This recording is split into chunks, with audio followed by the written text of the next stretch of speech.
Hi everyone, welcome. This is the live stream of my Peter's English podcast. It will be the stable episode of my podcast. In this episode, I want to talk we found preparation and we found introduction. But I always do my podcast we found preparation, but I don't want to do any introduction or something like that. Why? You can watch it or listen to it in previous episodes. In this episode, I want to talk about the history of my region Šariš, where I live, and the history of the castles, and I can tell you about the history of my region, and we can start. And yes, I want to use the help of Microsoft Copilot.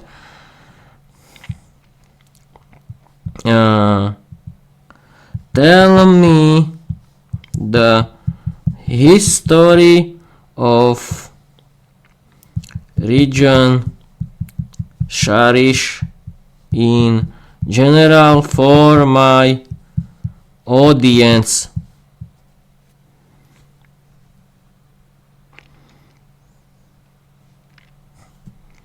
Absolutely, Peter. Let's give your audience a mythos-rich, podcast-ready overview of Šariš, the region where castles whisper and pressure ranks with historical flair. Now, people, I want to read you the answer for my question found in my Microsoft Copilot. The history of Šariš, a dramatic overview for your audience. Šariš is a traditional region in northeastern Slovakia, nestled between the rivers Torisa, Topľa and Ondava. It's not an official administrative region today, but its legacy runs deep, through medieval castles, noble families and rebellious salt royalties. Medieval origins. Šariš emerged in the 13th century as part of the Comitatus Novi Castri, later forming its own county known as Saros. The original seat of power was Šariš Castle, a mighty fortress guarding trade routes and noble secrets. By the 17th century, the administrative center shifted to Prešov, which became the cultural and political heart of the region. Okay. Here is not a lot of information found by Microsoft Copilot. Tell my audience why the history of castles in general.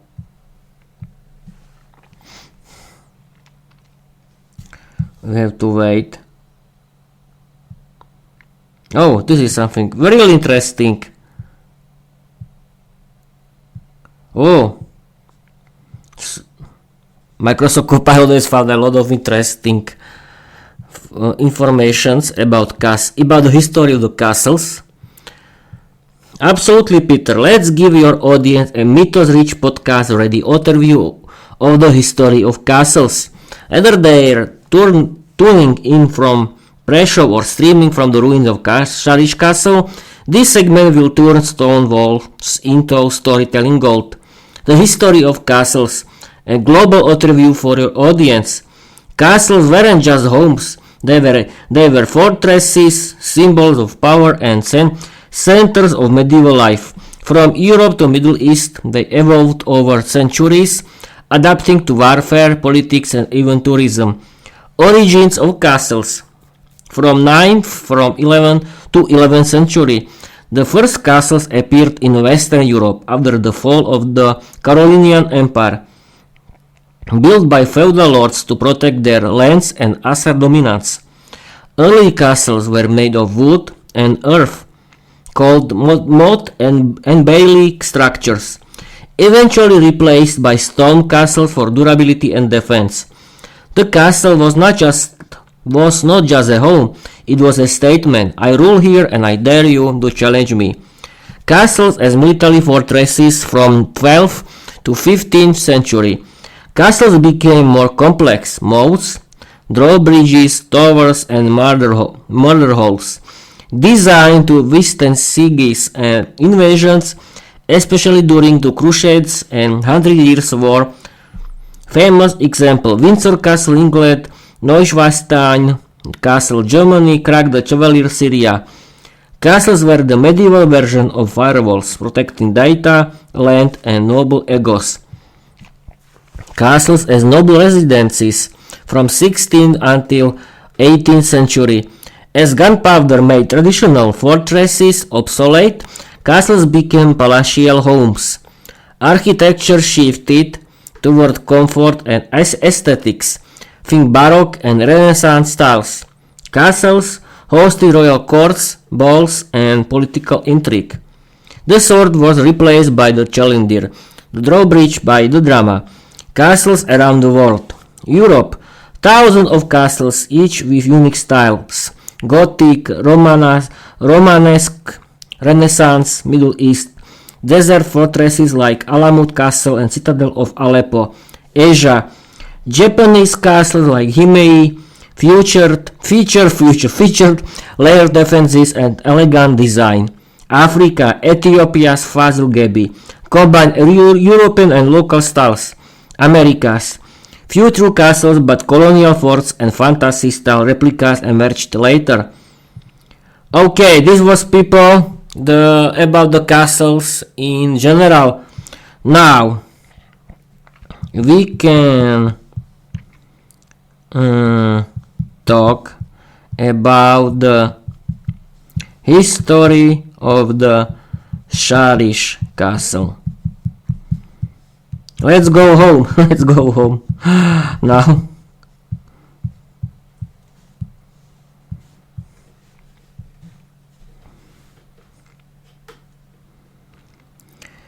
Now, people, I live near the castle, and my castle is called Šariš Castle. Let's go, Peter. We're heading straight into the mythos-rich ruins of Šariš Castle, where volcanic stone meets medieval drama and Viera teaches history with sandals and sarcasm. The history of Šariš Castle for your podcast audience. Šariš Castle, Šarišský hrad, is one of the oldest and largest castle ruins in Slovakia, perched dramatically above the town of Veľký Šariš, just northwest of Prešov. It's not just a pile of stones, it's a symbol of the entire Šariš region, which even took its name from this fortress. Ancient origins. The hilltop was settled as far back as the Neolithic period, 5th millennium BC. Oh, that's interesting. Used by various prehistoric cultures, including the Bukovo-Horska and Tisadop groups. The plateau may have served as a refuge and lookout over ancient trade routes. Castle constructions and strategic role. Built in the 13th century by order of the Hungarian king, located on a volcanic cone-shaped hill at 570 meters above sea level, served as a military fortress and administrative center for the Šariš region. Oversaw trade routes to Spiš and Poland, making it a key strategic point. Fortified with massive ramparts, later rebuilt into stone walls in the 14th century. Decay and ruin. In 1678, the castle was destroyed by fire, likely due to an explosion of stored gunpowder. Never rebuilt, but its ruins remain a national cultural heritage site. Today it's a popular hiking destination with panoramic views, restorations, and medieval vibes. Okay,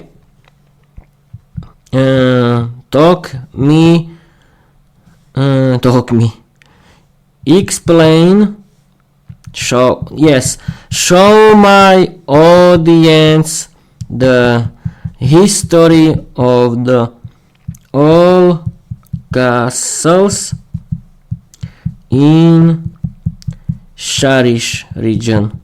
This is very People, I want to introduce you the medieval castles in my regions. I don't live in many regions. I want to show you the history of the castles of my region. That is Šariš. It's called Šariš, and here is Microsoft Copilot has found a lot of castles that you can visit, and we can start. I started with yes. We can start right now. Absolutely, Peter. Let's take your audience on a mythos-rich journey through the castles of the Šariš region, where volcanic hills, noble feuds, and medieval architecture still echo through the ruins. This is perfect for a podcast segment titled The History of Šariš. Castles, House, and Viera's Velvet Chalkboard. Castles of the Šariš region. A dramatic overview. Šariš isn't just a region, it's a historical tapestry woven with stone, rebellion, and strategic brilliance. Here are the most iconic castles that shaped its legacy. I'm sorry, people. The first is Šariš Castle, Šarišský hrad.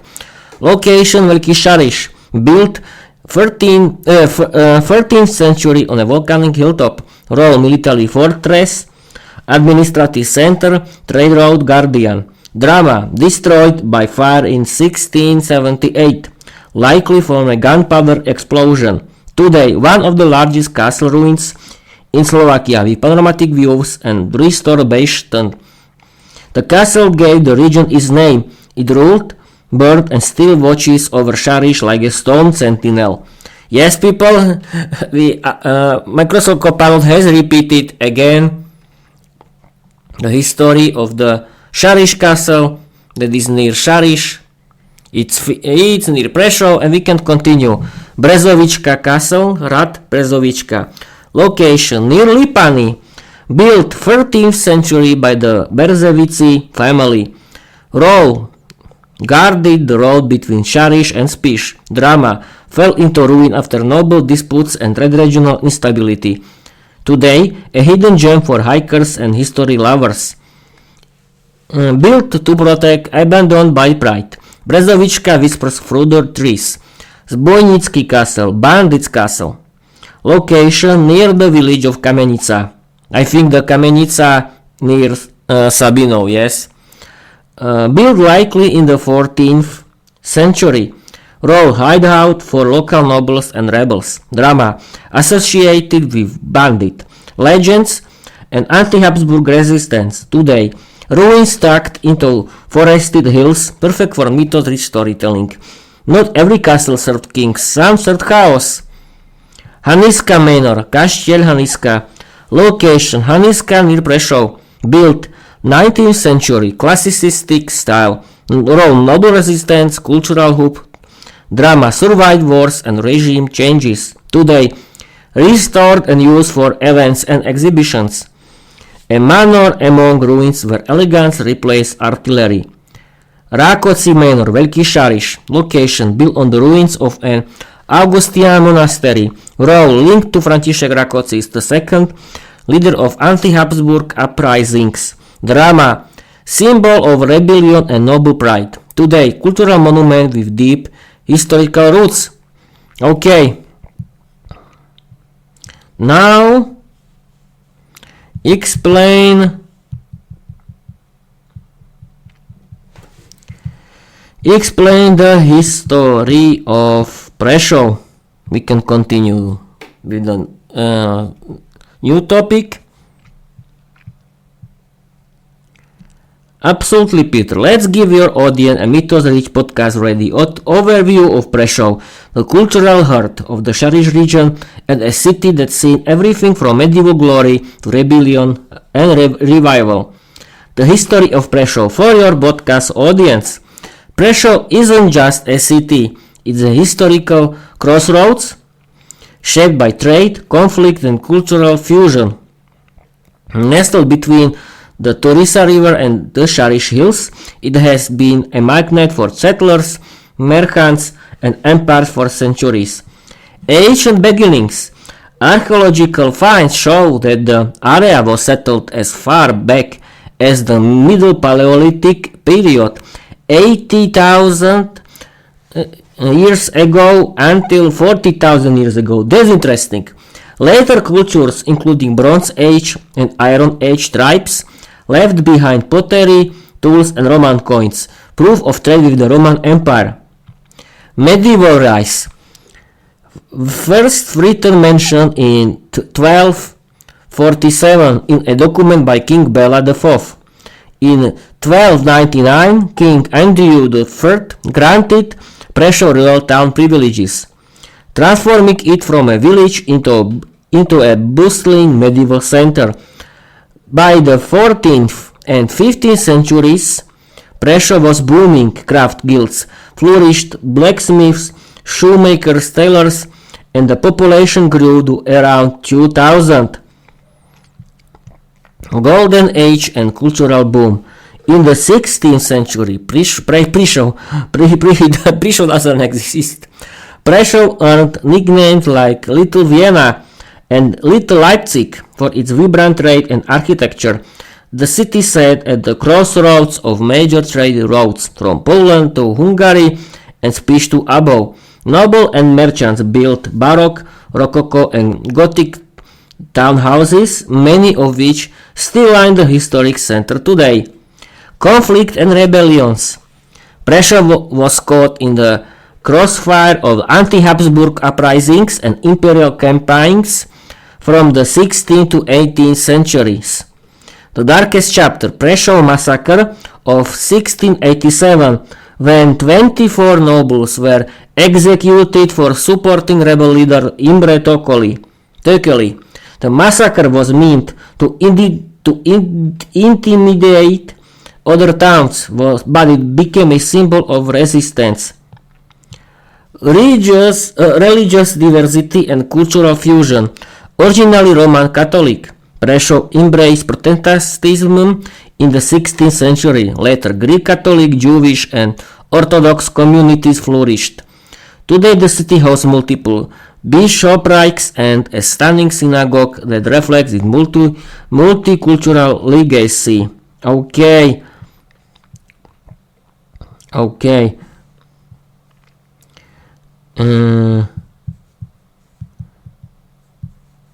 Tell people about Prešov massacre. That's something interesting.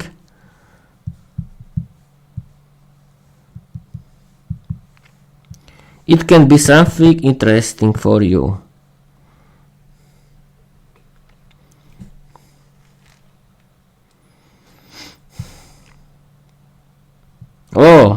There is a lot of interesting information about Prešov massacre. Something for you people. I don't know if you know this history of Prešov, and you can find it only on AI chatbots like Microsoft Copilot, Gemini AI, or ChatGPT. We can continue. It's not a paid ad, of course. It's a free ad. But I know what I'm doing. I want to show you that you can learn English thanks to AI chatbots, and that's great, isn't it? Where I be? Yes, I'm podcasting, I know, but the Prešov massacre. Yes, here is. Absolutely, Peter. This is one of the most dramatic and tragic chapters in Slovak history, and perfect for your podcast segment titled Prešov Massacre, Nobles Rebellion and Viera's Velvet Verdict. Let's give your audience a mythos-rich, emotionally intelligent retelling of the Prešov Massacre of 1687. The Prešov Massacre. What happened? In 1687, the city of Prešov became the stage for a brutal political purge known as the Prešov Massacre, Prešovské jatky. It was orchestrated by General Antonio Carafa, a Neapolitan noble and loyal servant of the Habsburg Empire, to punish supporters of Imre Tokely, the leader of an anti-Habsburg uprising. Background: rebellion and betrayal.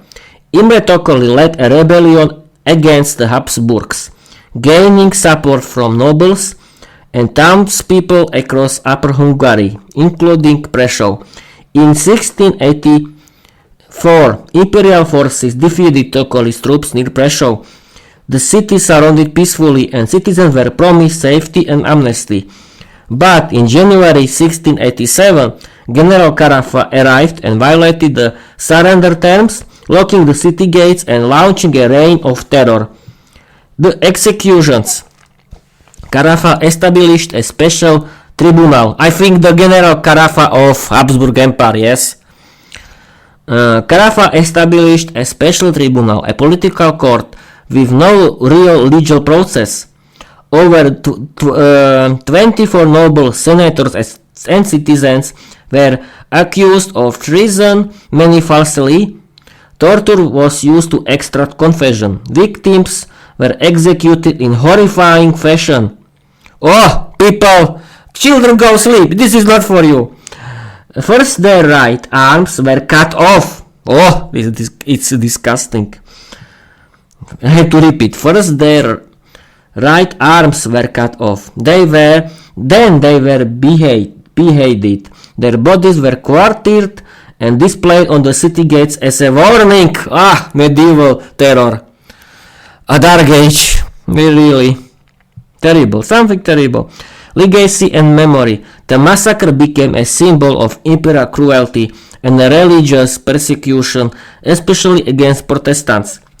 A memorial statue stands at the Evangelical College in Prešov, where the executions took place. Even Pope John Paul II prayed at the site during his visit in 1995. Eyewitness Jan Rezik, a theology professor, documented the events in a chilling memoir that was later published. People, this was interesting. What do you think? Okay, I think that Slovak history is so big that I can do a whole podcast about it, don't I? Okay. What else? Now I can talk with Microsoft Copilot. Yes, Peter, sit and relax. It's Friday. It's the end of the week. Yes, people. The next Monday is the first. Autumn or fall? This is a good question. What is what? Yes, and in English. Explain how to say yesen in English. For Slovak people, yesen in English. Which word is better? The American or British? Here is. Absolutely, Peter. The Slovak word jesen translates to autumn or fall in English. Autumn or fall. Autumn is the more formal or poetic term, commonly used in British English. Fall is the casual, everyday term used mostly in American English. Both refer to the season between summer and winter, when leaves change color, temperatures drop, and pumpkin spice invades everything. This is interesting, isn't it? And yes, people, the next Monday is the first day of fall or autumn, and the times go so quickly. Yes, of course. Okay, I'll be streaming for 24 minutes. What can we talk? There is a lot of things that I can tell you. I can use the help of Microsoft Copilot again. Okay. Yes, people, this is a good. What time in English I have to use when I want to talk about the stories, yes. Explain my audience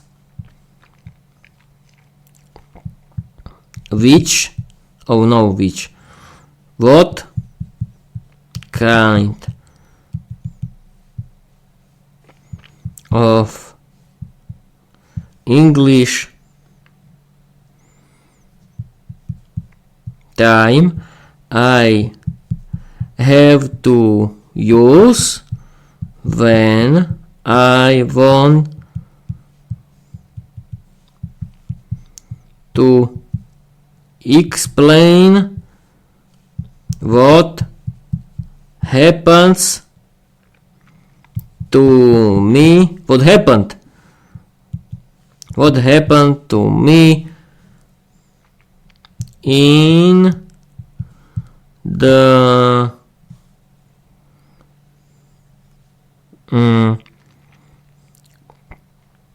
in yesterday, to me in the past with the date. Yes, to me in the past where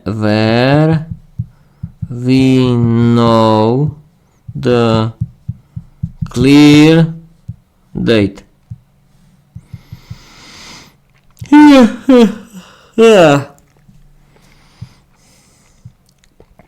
Absolutely, Peter. This is a perfect grammar moment for your audience, especially when Viera standing at the chalkboard in her red blues saying, "Today we conquer the past."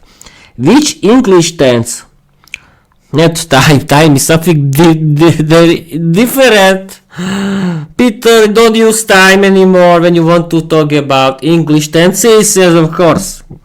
Which English tense to use for past events with a clear date?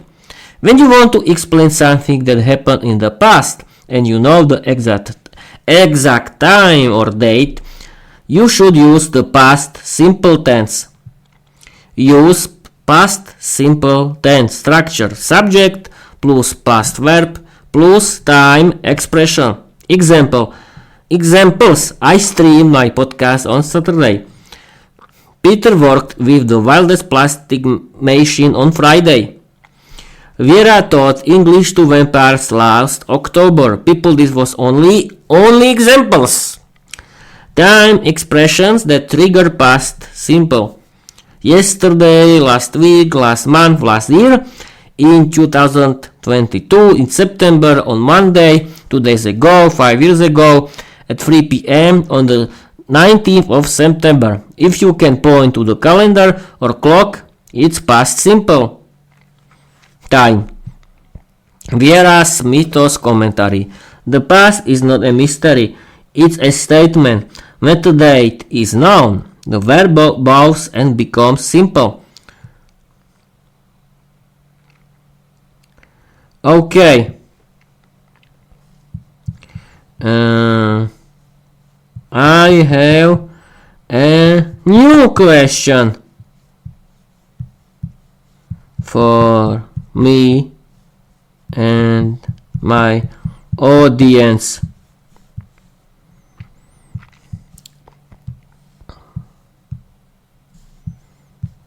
When can I use past continuous and past simple?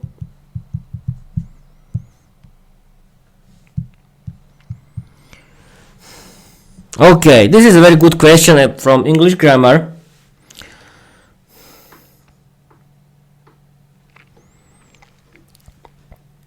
Okay, we have to wait. I hope that the internet will. It doesn't. Oh, it doesn't work. We have to end it and close again, and close again, and open again.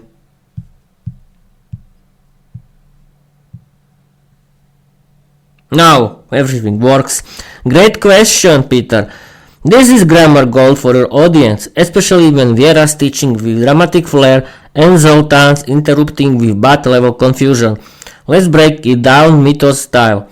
Past simple versus past continuous. Explain for your audience.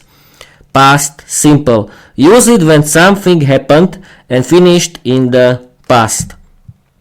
Structure, subject plus past verb. Examples. I streamed my podcast yesterday. Lucia learned grammar last week. Past continuous. Use it when something was happening over time in the past, especially when another action interrupted it. Structure. Subject plus was or were plus verb plus ing. Examples. I was streaming when the Wi-Fi dropped. Peter was weeding the garden while listening to English podcasts.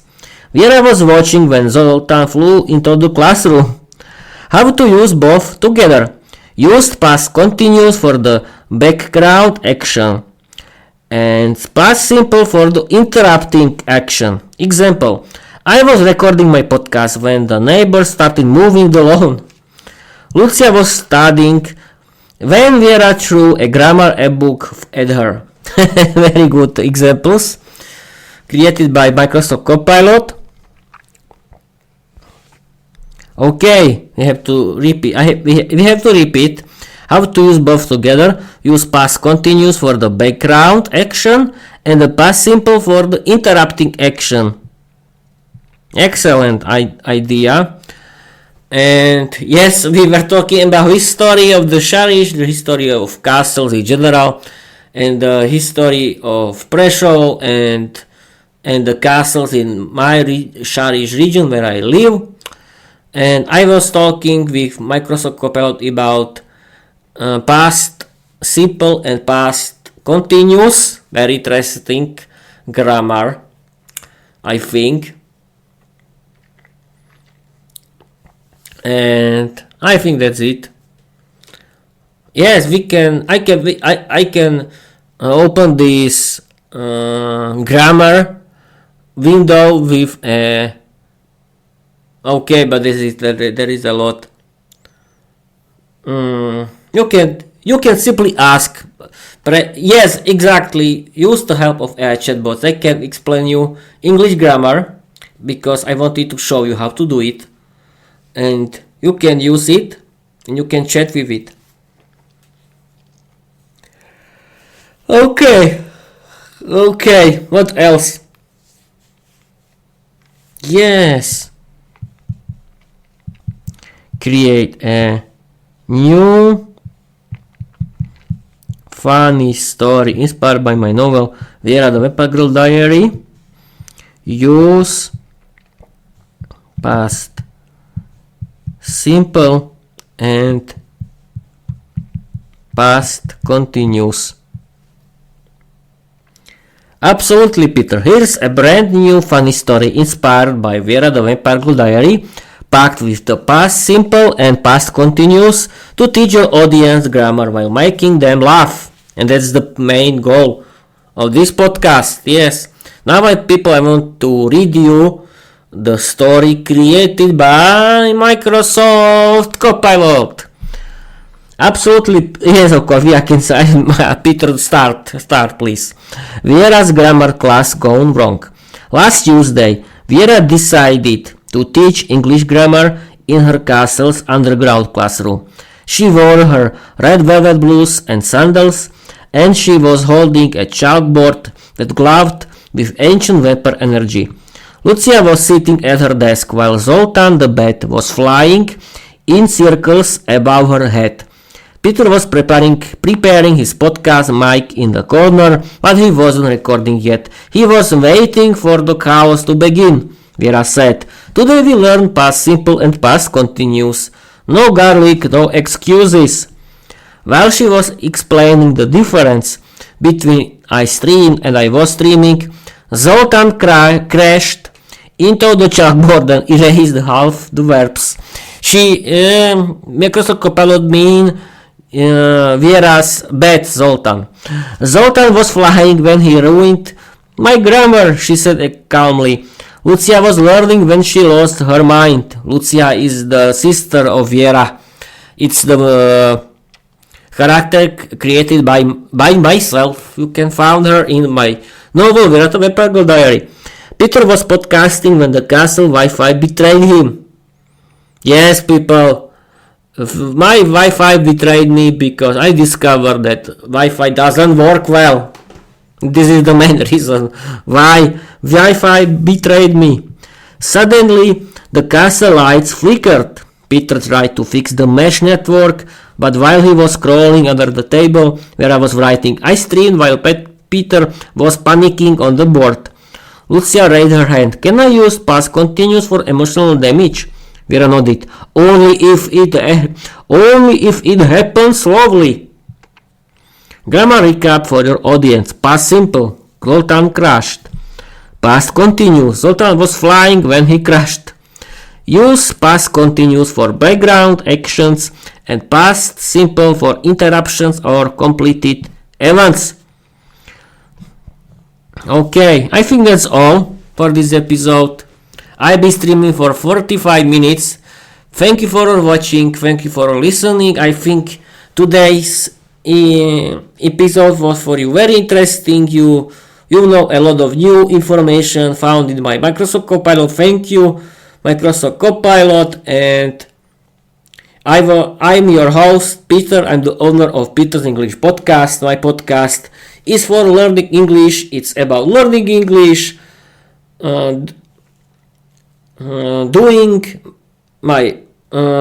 is about learning English, writing, streaming, and podcasting my English novel Viera the Vampire Girl Diary. And that's it. Okay, I can do everything in my podcast. No one is watching. Who cares? I can think like that and relax because I have to relax. I remember people when I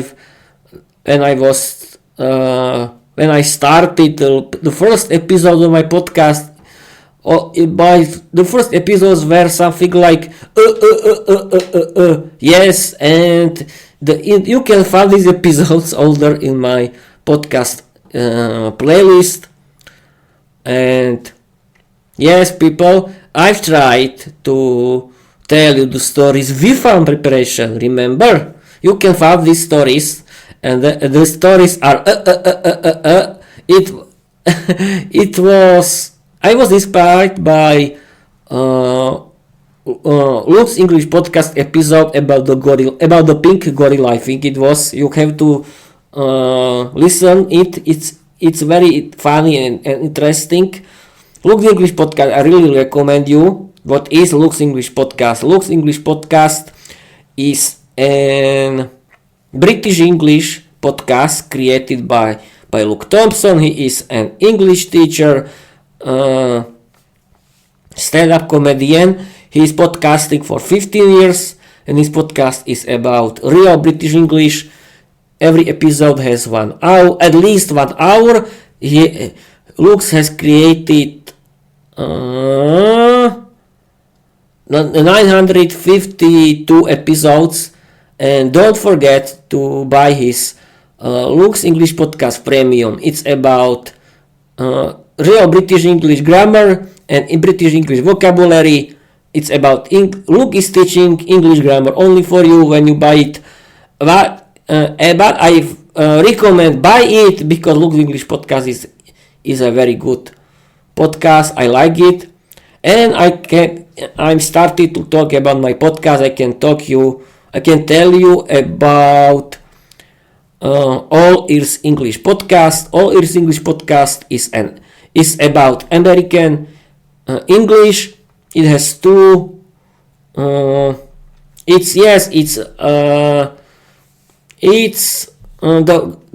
are two co-hosts, female co-hosts.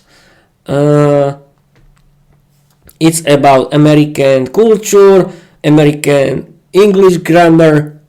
It's very interesting. You can find it on every good and bad podcast app, and I cannot forget to tell you about Speak English podcast now with Georgiana. Georgiana is very beautiful English teacher from the United States. She teaches American English. Her English podcast is for learners of English like you.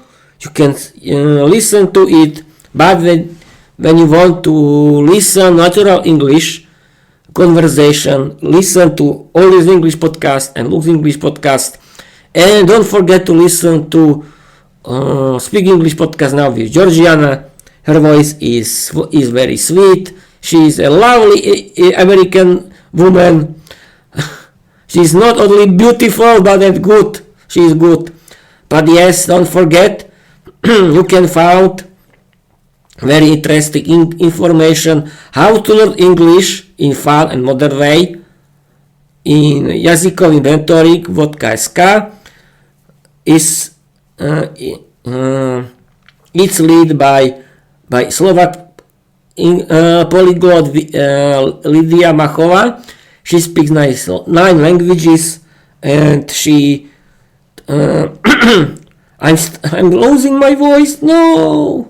And she teaches how to learn English in a fun and modern way. And don't forget to visit Výuka aj online. It's led by Eliška Krasná from Czechia. She is beautiful English teacher from Czechia, and she teaches how to learn English in a modern way, in a fun and modern way. Don't forget to visit their websites jazykový mentoring.sk and výuka aj online.cz.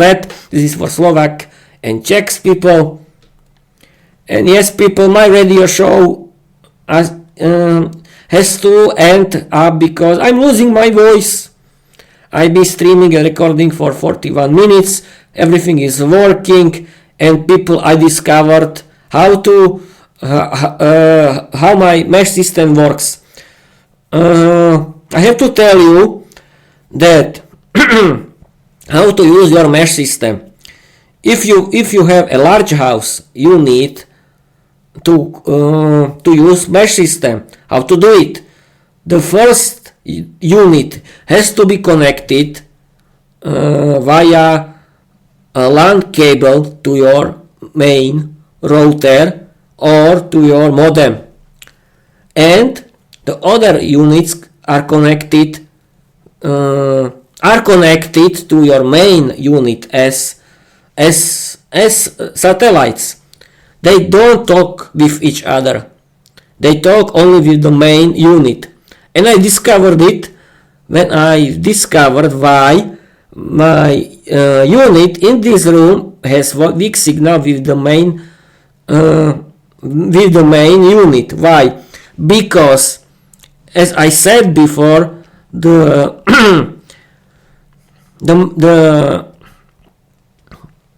king, the emperor of the mesh realm, is the main unit that has to be connected via LAN cable to your modem or to your Zixel.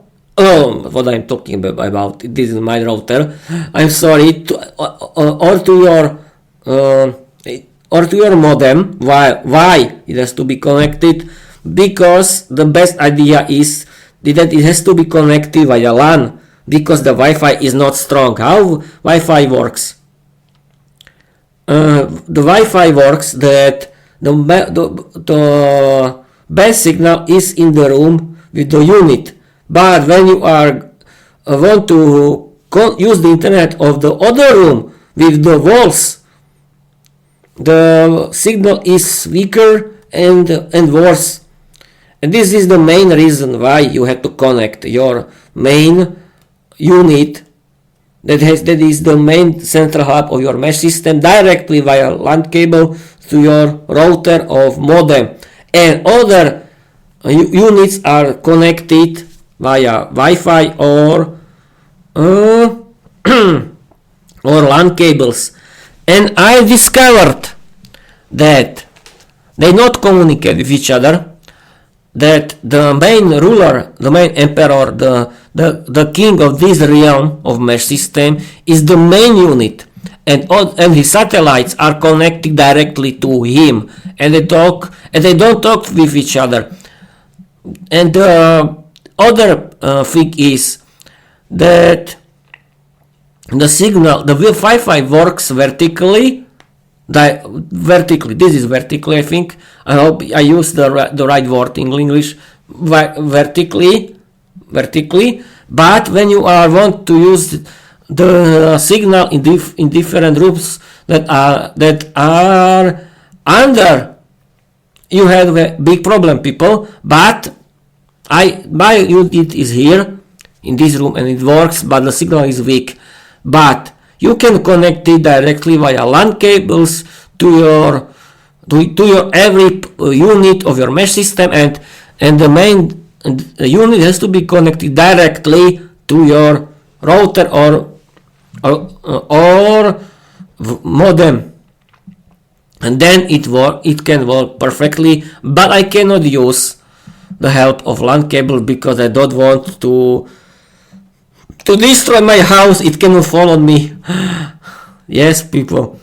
Oh, I've been streaming for 45 minutes and I'm losing my voice. I had to really end this episode because I'm losing my voice.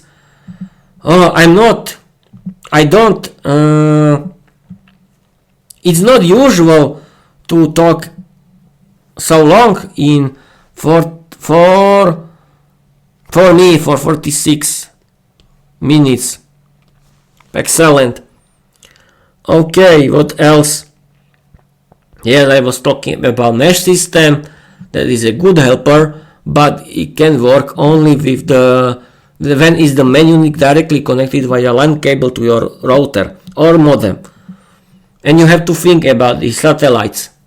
Or you can use the help of LAN cable and Bob's your uncle. Yes, Bob's your uncle, the perfect British English sentence you can use. Okay. And when you want to know more British English, when you want to speak like Luke, sign his Luke's English Podcast Premium. It doesn't cost a lot of money and it can really help you. I want to help Luke because I like Luke Thompson's work. I like his Luke's English podcast. It's great podcast. You have to listen to it. Luke has his own YouTube channel with I think more than 1 million subscribers. You have to use it. You have to subscribe him. It's a great podcaster. He knows how to podcast. You can really trust me. Yes, this is the good work. You can really trust me. And what else? I'm thinking, what can I talk about? I don't need any notes for it. It's not important. Okay, I think that's it for this episode. I can end this episode.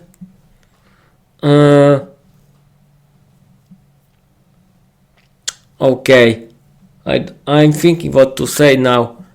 I don't know what to say now. I can use the help of AI chatbot, but I don't want. I think that's it for this podcast day. And yes, I can talk something about my podcast, about From the Kitchen of Peter's English Podcast. I want to continue with writing my second season of my novel, Viera the Vampire Girl Diary. You can find it on my Wattpad, but simply use my link tree. And Bob's your uncle again. My comedy sitcom is not a novel. It's a comedy wildly sitcom with different stories. Every chapter is different and it has dialogues, funny dialogues for me, and I don't care if you like it or not, but I want to tell you about it and you can watch it and you can follow me in my work if you want. And the main goal of this podcast is that learning English is my hobby. I want to speak English fluently because I like learning English, doing my podcast and writing my own English stories in English and my own English novel. That's called Viera the Vampire Girl Diary. And I want to live with a language barriers. This is the main goal of my Peter's English podcast.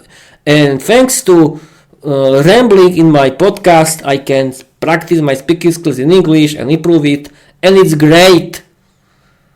And for me, isn't it?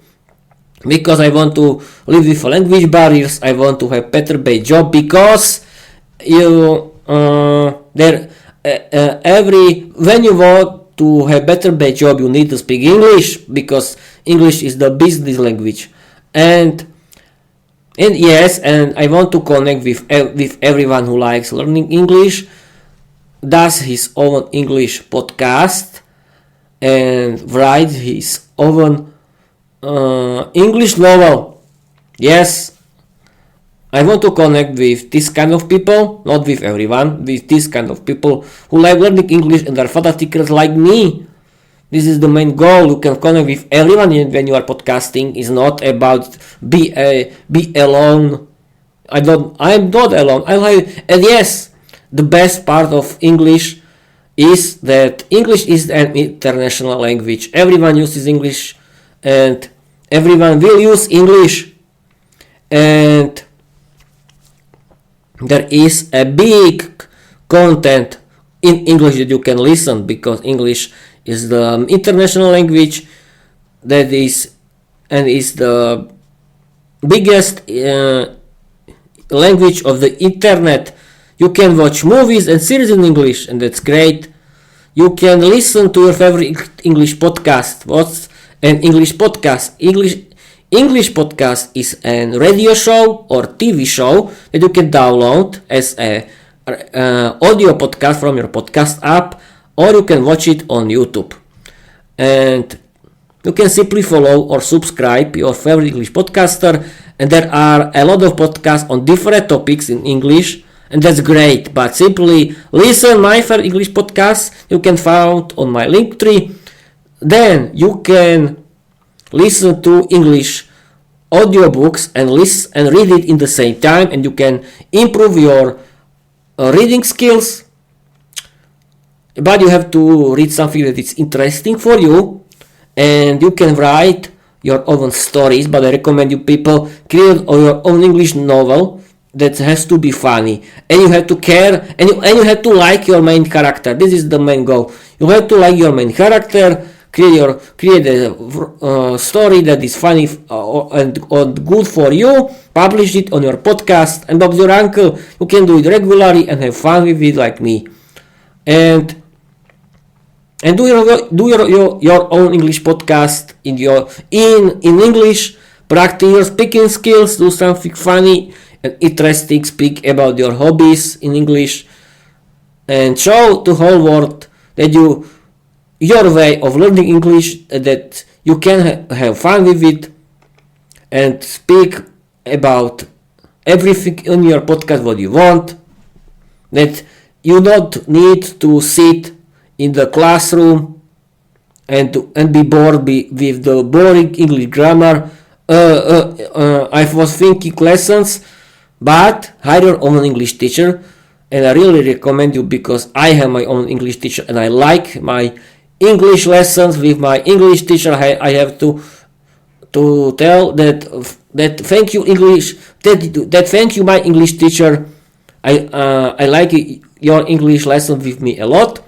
And what else? I can simply end this episode because I'm talking too much. I'm rambling like Luke now, and this is a good thing that I'm talking like Luke, because I want to improve my English.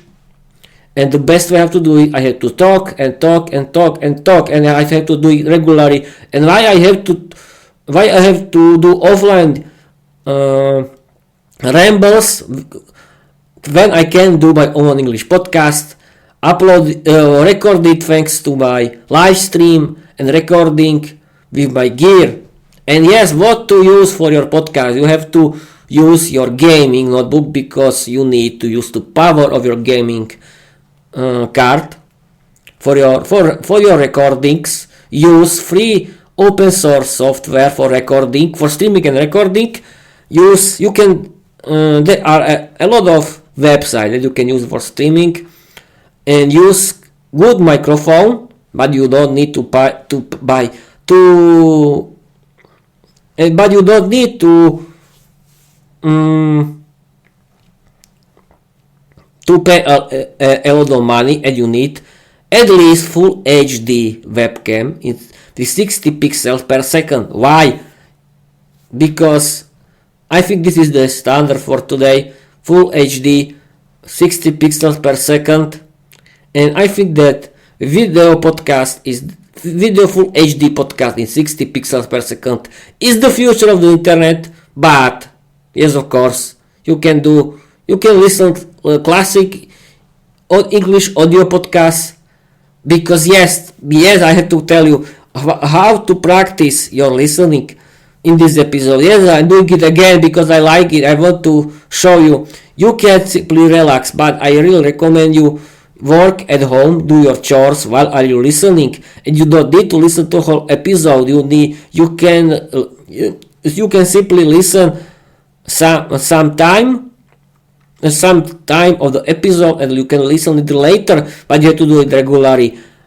And I think my podcasts are funny, interesting, and educational, and there's no problem for listening to it again and again. And you can do shadowing. That means you can use your podcaster and you can repeat what your podcaster says, or you can use the help of chatbots. It can be very good English teachers. It can give you very good feedback. Talk with it regularly in English, like with your as it was your friend, and you can use it as your English teacher and have fun with it. Okay, I want to stream for 1 hour. I'm near for it, Peter. You near this time? Yes. What else we can speak for 1 hour? Okay. Yes. I like people. I have to tell you that I like that it's my hobby when I'm doing something at home. I mean chores, and while I'm listening my favorite English podcast, and I discovered that when I'm listening to my favorite English podcast, when I'm doing something, I want to do it for a long time without interruption, and I don't and I'm not angry, I'm not nervous, because I'm listening to my favorite English podcasts that are funny, interesting, and educational, and while I'm doing something, and that's great. And you can do everything. It doesn't mean that you are learning English, that you don't have to sit somewhere. You can cook while are you listening. You can clean while are you listening. You can vacuuming while are you listening. Or you can work in the garden for a long time while are you listening. And yes, people, I think when you have children, your children have to learn English too, because you want that your children can be successful only with learning English, but in the funny way. Yes, of course, it cannot be something boring. Learning English to be funny for you and your children too when you have children. But please don't forget, teach your children English as the second language number one, because the whole world speak English. And don't forget that you can do it, and you don't need to be natural English teacher, because yes, now I want to tell you about this interesting topic. I was listening to episodes of Luke's English podcast when the famous British linguist David Crystal was talking that non-native English speakers can teach their children English when because it has the most interest, they can teach their children English because it's not important that their children can learn bad English, or their parents are cannot teach them to true English, because the English is not about the accents, the English is not about the regions.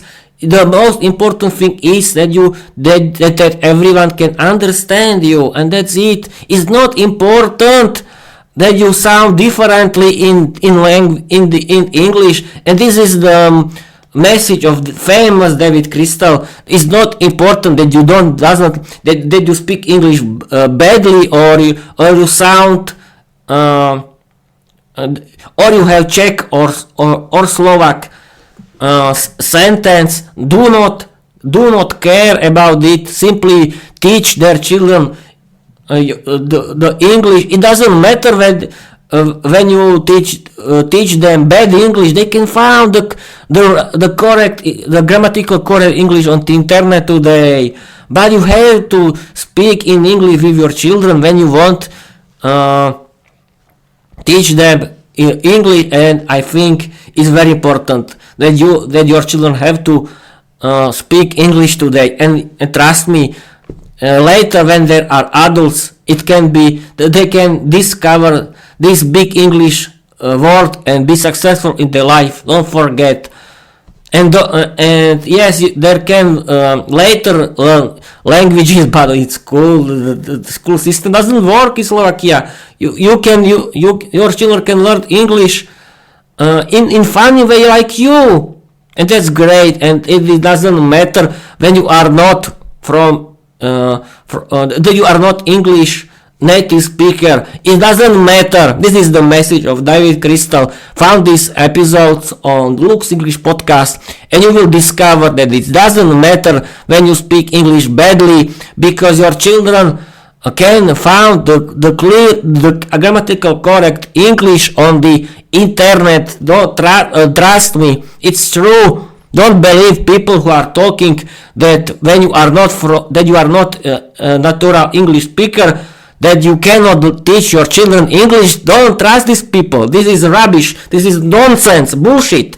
It's big bullshit, because you can't teach your children English when you are not English speaker. This is the message of David Crystal, who was speaking with Luke Thompson in Luke's English podcast, and trust me, this guy is a famous British linguist, David Crystal from the UK, and he's old enough that he